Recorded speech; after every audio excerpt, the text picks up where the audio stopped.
Everyone wants fitness, but very few achieve.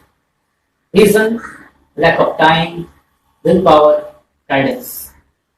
Today, I will show you very simple and easy exercise which anyone, no matter age, can do and achieve fitness. Clapping. We all know about the clapping, but very few know about the benefit.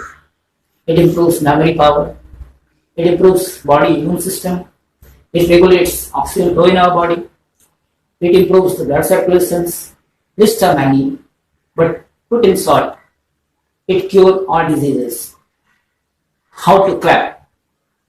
You should clap such a way that when you clap, you hit all the pressure points like this.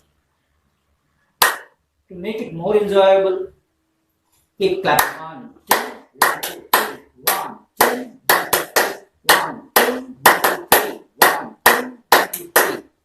If every day we clap minimum 3 to 5 minutes, we can achieve the fitness. Don't forget to share, like and subscribe my channel. In next episode, I'll bring simple and easy exercise for those who are suffering from spondylitis. Till then,